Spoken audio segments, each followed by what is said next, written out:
Hello hi welcome नमस्ते, मेरा नाम ऋतिक और आज हम फिर से बात करेंगे एक और इंटरेस्टिंग कंसेप्ट के बारे में। तो ये वीडियो सेमेस्टर 3 के उन बच्चों के लिए मोस्ट इंपोर्टेंट होने वाली है जो बच्चे इग्नू में पढ़ रहे हैं और जिनके पास सब्जेक्ट है इंटरमीडिएट माइक्रो इकोनॉमिक्स फर्स्ट, जिसका सब्जेक्ट कोड है BECC 105। तो चलिए शुरू करते हैं आज की वीडियो को। और ये कंप्लीट सीरीज इग्नू के स्टडी मटेरियल के अकॉर्डिंग ही बनाई जा रही है, तो ये सिर्फ इग्नू के बच्चों के लिए मोस्ट इंपोर्टेंट होने वाली है, जहाँ पे हम आज बात करने वाले हैं यूनिट नंबर 7 के एक और मोस्ट इंपॉर्टेंट कंसेप्ट के बारे में। तो यूनिट नंबर 7 था प्रॉफिट मैक्सिमाइजेशन के बारे में, जिसका इंट्रोडक्शन मैं ऑलरेडी कवर करवा चुका हूं। उम्मीद है आप लोगों ने वो वीडियो जरूर देखी है, नहीं देखी तो पर जाके वो वीडियो जरूर देख लेना, जहां पे हम ये डिस्कस कर चुके हैं कि लर्निंग ऑब्जेक्टिव्स क्या क्या होते हैं इस चैप्टर के, यानी कौन कौन सी चीजें हमें पढ़नी है इस चैप्टर के अंदर। और हमने ये भी अब तक डिस्कस कर लिया कि परफेक्ट कंपटीशन मार्केट किस तरीके से काम करता है, मोनोपोली किस तरीके से काम करता है, मोनोपोली कौन कौन से फीचर होते हैं, मोनोपोलिस्टिक कंपटीशन क्या होता है, ये सब इंट्रोडक्शन का पार्ट था, वो सब मैं डिस्कस कर चुका हूँ। अब हम बात करेंगे प्रॉफिट मैक्सिमाइजेशन के बारे में, ठीक है। तो देखते हैं क्या होता है प्रॉफिट मैक्सिमाइजेशन। तो हम सब जानते हैं कि अगर हम एक इकोनॉमिक सिस्टम की बात कर रहे हैं तो वहाँ पे कंज्यूमर्स भी होते हैं, प्रोड्यूसर्स भी होते हैं, इन्वेस्टर्स भी होते हैं, सेवर्स भी होते हैं, सब कहीं ना कहीं अपना बेनिफिट सोचते हैं, है ना। जैसे एक कंज्यूमर का काम क्या होता है, अपने यूटिलिटी को, अपने सेटिस्फेक्शन को मैक्सिमम करना, यानी कि कंज्यूमर वही गुड्स कंज्यूम करेगा जो उसके लिए वैल्यूएबल होंगे, जो उसे वैल्यू प्रोवाइड करेंगे, उसे यूटिलिटी प्रोवाइड करेंगे, है ना। उन्हीं सर्विस को, उन्हीं गुड्स को प्रोड्यूस करता है, उन्हीं गुड्स को कंज्यूम करता है। लेकिन जब हम बात करते हैं एक प्रोड्यूसर की, तो प्रोड्यूसर का मेन काम क्या होता है, प्रॉफिट को मैक्सिमाइज करना, है ना। क्योंकि बिना प्रॉफिट के वो काम नहीं कर सकता है, क्योंकि प्रॉफिट आएगा तो उसका बिजनेस एक्सपेंड करेगा, बिजनेस में ग्रोथ आएगी, कहीं ना कहीं मोटिवेशन भी मिलता है प्रॉफिट को देखते हुए। तो ये काम किसका हो गया, प्रोड्यूसर का। ऐसे ही इन्वेस्टर का काम क्या होता है, इन्वेस्टमेंट करके वहां से हायर रिटर्न्स जनरेट करना। तो ये सब जो है ना इकोनॉमिक एक्टिविटीज का पार्ट होता है, और हर एक इकोनॉमिक एक्टिविटी किसी ना किसी बेनिफिट के लिए जरूर की जाती है। तो हम यहाँ पे बात कर रहे हैं प्रोड्यूसर्स के बारे में, और प्रोड्यूसर सिर्फ एक चीज चाहते हैं सबसे ज्यादा, वो चाहते हैं प्रॉफिट कैसे ही मैक्सिमाइज किया जाए, खासकर एक कैपिटलिस्टिक इकोनॉमी के अंदर, है ना। क्योंकि अगर आप देखो सोशलिस्ट इकोनॉमी में तो वहाँ पे तो गवर्नमेंट वेलफेयर पे ध्यान देती है, लेकिन जब हम प्राइवेट सेक्टर की बात करते हैं वो सिर्फ अपनी एफिशिएंसी पे, अपने गुड्स को इफेक्टिव बनाने में और अच्छी क्वालिटी प्रोड्यूस करने में ध्यान देते हैं, ताकि अच्छे प्रॉफिट को जनरेट किया जा सके।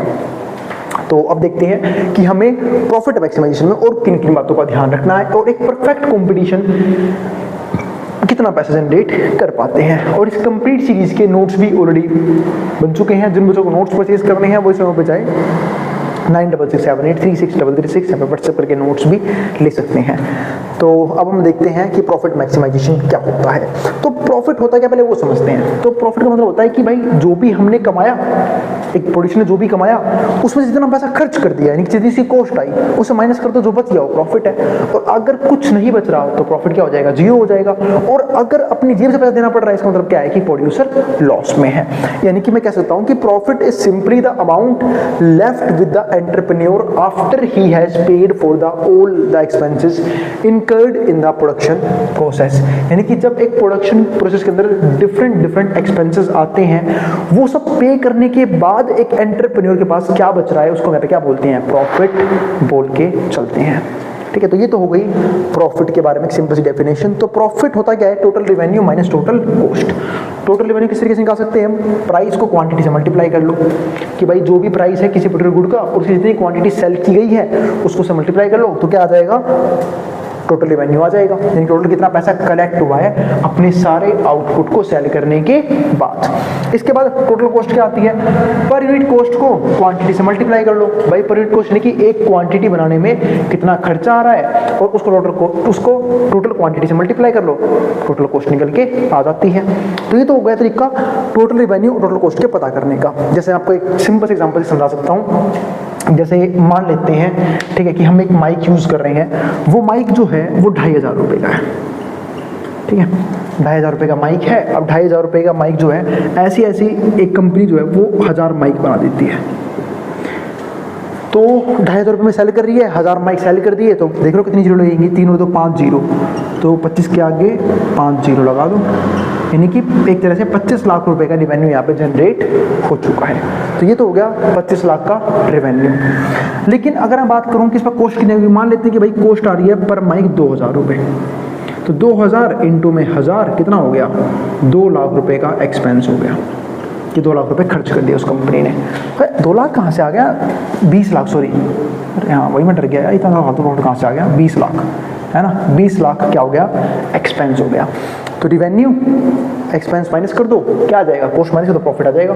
तो मैं कह सकता हूँ कि यहाँ पे जो प्रॉफिट है वो सूखा सूखा कितना है, 25 लाख में से 20 लाख गए, 5 लाख का प्रॉफिट बच गया। तो ये आ गया हमारे पास क्या, प्रॉफिट उस कंपनी का जो कंपनी माइक्सेल कर रही थी। तो इस तरीके से हम रिवेन्यू निकाल सकते हैं, इस तरीके से हम कॉस्ट निकाल सकते हैं। रिवेन्यू में से कॉस्ट को माइनस करेंगे, प्रॉफिट हमें यहाँ पे क्या हो जाएगा, निकल के आ जाएगा। तो ये तो हमने कर ली बात किसकी, प्रॉफिट की, कि टोटल रिवेन्यू में से टोटल कॉस्ट माइनस कर दो, प्रॉफिट आ जाएगा। टोटल रिवेन्यू कैसे निकाला जाता है वो समझा चुका हूँ, टोटल कॉस्ट कैसे आता है वही भी समझा चुका हूँ। अब बात करते हैं इकोनॉमिक प्रॉफिट की। तो इकोनॉमिक प्रॉफिट क्या होता है, हम तो जानते हैं कि भाई कोस्ट में और भी बहुत चीजें इंक्लूड होती हैं, खासकर 2 तरह की कोस्ट, एक एक्सप्लिसिट कोस्ट, दूसरी इम्प्लिसिट कोस्ट। एक्सप्लिसिट कोस्ट वो कोस्ट होती है जो एक बिजनेस को बाहर पे करनी होती है, फॉर एग्जांपल रॉ मटेरियल के लिए पैसा है ना, या फिर मशीनरी खरीदी उसके लिए पैसा, कुछ भी जो बाहर पेमेंट करी है उसमें क्या बोलते हैं, एक्सप्लिसिट कॉस्ट बोलते हैं। कुछ इम्प्लिसिट कॉस्ट होते हैं, जैसे कोई मान लो कोई बिजनेस अपने खुद के कुछ रिसोर्सेज यूज करता है कोई बिजनेस में, जैसे फॉर एग्जांपल अपनी कोई लैंड खाली पड़ी थी वो यूज कर ली, ठीक है, तो वो भी क्या हो गया, वो तरह से इम्प्लिसिट कॉस्ट हो गया। इम्प्लिसिट कॉस्ट क्यों, क्योंकि जनरली अकाउंटिंग कॉस्ट में से नहीं लेते हैं हम, लेकिन ये फिर भी एक कॉस्ट है। क्यों, क्योंकि अगर वो लैंड वो जो ओनर है उसे अगर किसी और पर्पस के लिए यूज करता, सपोज को रेंट पे लगा देता, किसी और को रेंट पे दे देता, तो इस तरीके से वो रेंट भी जनरेट कर सकता था, बट वहां पे ऐसा नहीं कर रहा है, तो इसको क्या बोलेंगे, इम्प्लिसिट कॉस्ट बोलेंगे। इस बात का मतलब ये है कि वो कॉस्ट जो अकाउंट में गिन नहीं रहा है, पर वो अपने अपने रिसोर्स यूज किए, अगर वही लैंड उसे कहीं बाहर से लेने पड़ते हैं बिजनेस के लिए, उसे रेंट पे करना पड़ता है, इनकी उसकी कॉस्ट भी आती, तो इसको हम इम्प्लिसिट कॉस्ट बोलते हैं, जो ओनर खुद के रिसोर्स यूज करता है उस पे आने वाली कॉस्ट को, ठीक है। तो यहाँ पे पॉइंट लिखा हुआ है इकोनॉमिक प्रॉफिट का, वो क्या होता है, टोटल रिवेन्यू, यानी कि जो भी रिवेन्यू आया है उसमें से 2 चीज माइनस कर दो, टोटल कॉस्ट। टोटल कॉस्ट कैसे निकलती है, इम्प्लिसिट कॉस्ट प्लस में एक्सप्लिसिट कॉस्ट, इन दोनों को माइनस कर दो, आपका इकोनॉमिक प्रॉफिट आपको मिल जाएगा। तो ये तो होगी इकोनॉमिक प्रॉफिट की बात।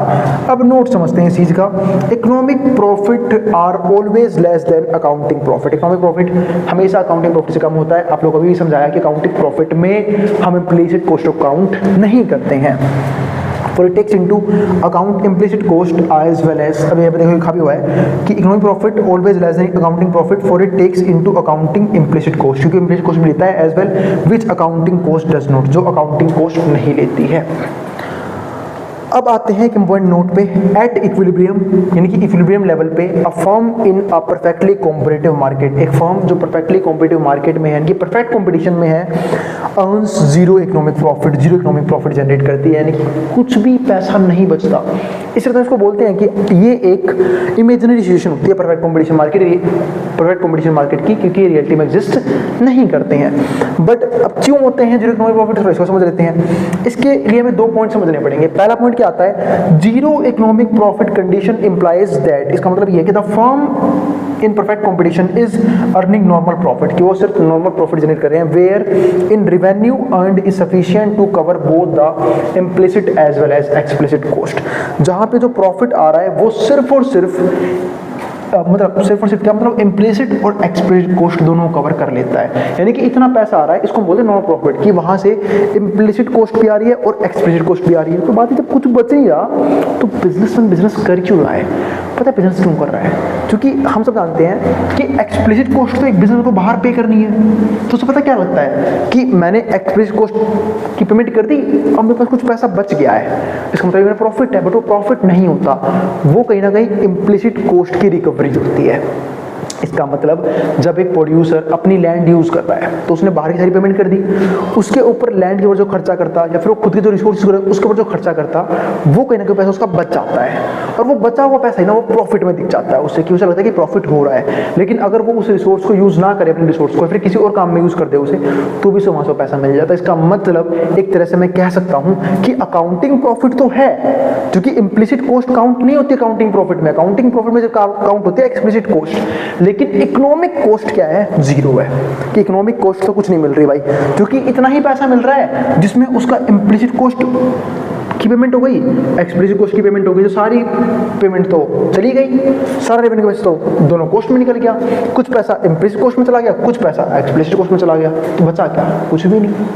तो ये यहाँ पे एक दिक्कत है। दूसरा पॉइंट हमारे पास यहाँ पे क्या आता है, free entry and exit of firms, कि भाई फ्री एंट्री एंड एग्जिट है किसकी, फर्म्स की।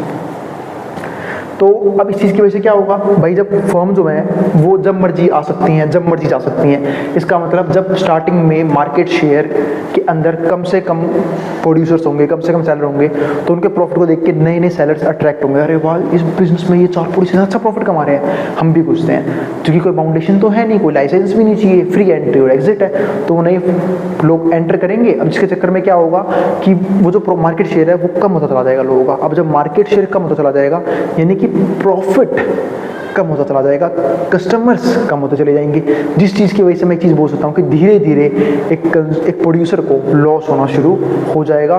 तो कुछ लोग नॉर्मल प्रॉफिट जनरेट करेंगे और कुछ लोगों से वो भी जनरेट नहीं होगा, वो लोग लॉस जनरेट करेंगे और फिर मार्केट से एग्जिट करना चालू कर देंगे। तो free entry and exit of firms in the industry ensures that all positive economic profit get competed away by new entrants, यानी कि जितना भी पॉजिटिव इकोनॉमिक प्रॉफिट है वो क्या होगा, नए एंट्रेंट्स आएंगे, नए लोग आएंगे, उनकी वजह से प्रॉफिट जो है वो धीरे धीरे हार्म होना शुरू हो जाएगा। While economic losses get eliminated, तो जो इकोनॉमिक लॉसेस हैं वो क्या हो जाएंगे, get eliminated bye exit of the loss making firms. लेकिन धीरे धीरे क्या होगा, जब नई फर्म एंटर करेंगी तो कुछ फर्म को लॉस भी होगा, तो वो फर्म जो है वो, क्योंकि अब भाई देखो यहाँ पे लिखा हुआ है ना, इकोनॉमिक लॉस जो है वो एलिमिनेट भी होना शुरू हो जाएगा, क्योंकि जब लॉस होगा तो जो लॉस में तो कोई फर्म चला नहीं सकता अपनी, तो वो मार्केट से बाहर निकलना चालू कर देंगे। इसलिए तो बोलते हैं फ्री एंट्री और एग्जिट, कि लॉस होते फर्म एंड बाहर जाना शुरू कर देंगी, तो जो लॉस मेकिंग फर्म्स हैं वो कहाँ जाएंगी, इंडस्ट्री से बाहर जाएंगी, इंडस्ट्री छोड़ के जाएंगी, जिसकी वजह से लॉन्ग रन में जो भी फर्म्स वहाँ पे टिकी रहती हैं, यानी कि फ्यूचर में जो भी फर्म्स वहाँ पे टिकी रहेंगी वो जनरेट करेंगी जीरो इकोनॉमिक प्रॉफिट। क्या जनरेट करेंगी, जीरो इकोनॉमिक प्रॉफिट। एक ऐसा प्रॉफिट जहां पे एक्सप्लिसिट कॉस्ट तो कवर किया जा रहा है, ठीक है, इम्प्लिसिट कॉस्ट भी कवर किया जा रहा है, लेकिन ये वो कॉस्ट है जो प्रोड्यूसर खुद के रिसोर्स के लिए सोचता है कि तुम्हें प्रॉफिट है, क्योंकि वो खुद के रिसोर्स यूज कर रहा है, वहां से पेमेंट नहीं करनी पड़ रही, यानी कि इसकी पेमेंट उसके पास क्या हो जाती है, बच जाती है नॉर्मल प्रॉफिट्स के अंदर। लेकिन असल में अगर हम देखें तो यहाँ पे इकोनॉमिक प्रॉफिट क्या है, जीरो है, और अकाउंटिंग प्रॉफिट जनरेट होता है थोड़ा बहुत, वो भी किस चीज़ की वजह से, क्योंकि प्रोड्यूसर कुछ ऐसे रिसोर्सेज भी यूज़ कर रहा है जो उसके खुद के हैं, जैसे कि लैंड खुद की हो सकती है, कुछ रिसोर्सेज खुद के हो सकते हैं, हो सकता है फंड खुद का हो, कुछ जो मार्केट से ना लेना पड़े, इंटरेस्ट ना देना पड़े उसके बदले, जिस चीज़ की वजह से उसे लगता है कि उसका पैसा बच रहा है। लेकिन अगर वो उस पैसे को या तो इंटरेस्ट के काम में लगाए था कि कहीं पे इन्वेस्ट कर दिया, वहाँ से इंटरेस्ट आ रहा है, उस लैंड को कहीं पे रेंट पे लगाया था, उसके पास वो सेम पैसा आता बिना एफर्ट्स मारे। तो वो चीज़ मैं कह सकता हूँ यहाँ पे कि परफेक्ट कंपटीशन में एक firm zero economic profit generate करती है, बट अकाउंटिंग प्रॉफिट जनरेट करती है, और अकाउंटिंग प्रॉफिट ध्यान रखना बराबर होगा इस केस में इम्प्लिसिट कॉस्ट के, क्योंकि एक्सप्लिसिट की पेमेंट तो उस फर्म को फिर भी करनी ही पड़ेगी। तो ये था हमारा टॉपिक जहाँ पे हम ये डिस्कस कर चुके हैं, एक तो प्रॉफिट मैक्सिमाइजेशन का कंसेप्ट बोलता क्या है, होता क्या है, क्योंकि हर एक फर्म अपने प्रॉफिट को मैक्सिमाइज करने की कोशिश करती है। हमने ये डिस्कस किया कि फर्म्स कितने प्रकार की होती हैं, क्या क्या चीज़ें हमें अब तक पढ़ना है इस कंप्लीट चैप्टर के अंदर। अब हम इसको डीप में पढ़ेंगे, ये तो हो गया इंट्रोडक्शन वाला पार्ट खत्म, ठीक है, अब तक की वीडियोस में। लेकिन अब अगर हम बात करें तो अब शुरू होगा असली कंसेप्ट कि भाई प्रॉफिट मैक्सिमाइजेशन, प्रॉफिट फंक्शन होता क्या है, लॉन्ग रन प्रॉफिट फंक्शन क्या होता है, शॉर्ट रन प्रॉफिट फंक्शन क्या होता है, सप्लाई कर्व क्या होते हैं, बहुत सारे कंसेप्ट अभी हमें देखने बाकी हैं, क्योंकि अब ये चैप्टर चालू होगा अच्छे से डीप में। इंट्रोडक्शन वाला पार्ट तो फिनिश हो चुका है, मुझे आपको समझ में भी आ गया है, ठीक है, और हर एक पार्ट जरूर देखना है, क्योंकि क्वेश्चन जो है ना वो ज़्यादातर पूछ जाएंगे प्रॉफिट फंक्शन के बारे में डीप में, ठीक है। उम्मीद है आप लोगों को यहाँ तक कोई दिक्कत नहीं है, फिर भी कोई भी क्वेरी बच गई हो, कोई भी डाउट रह गया हो, आप कमेंट बॉक्स में कमेंट कर देना, मैं उस क्वेरी को सोल्व करने की पूरी कोशिश करूंगा। अब हम मिलेंगे अगली वीडियो में जहाँ पे हम बात करेंगे इसके नेक्स्ट कंसेप्ट के बारे में। अब इसको जो उतारना उतार सकता है मार्कडाउन बोर्ड के सामने से, और भाई नोट्स के लिए अपने समय पर नोट्स भी ले सकते हैं, और जो भी इस वीडियो को कॉलेज अड्डा पे देख रहे हैं वो इग्नू अड्डा भी सब्सक्राइब जरूर कर देना, उसका लिंक मैं डाल दूंगा वीडियो के डिस्क्रिप्शन में। अब हम मिलेंगे अगली वीडियो के अंदर जहाँ पे हम बात करेंगे इसके नेक्स्ट कंसेप्ट के बारे में और समझेंगे इस चैप्टर के नेक्स्ट कंसेप्ट्स को, ठीक है। अब जिसको जो उतारना है वो उतार सकता है।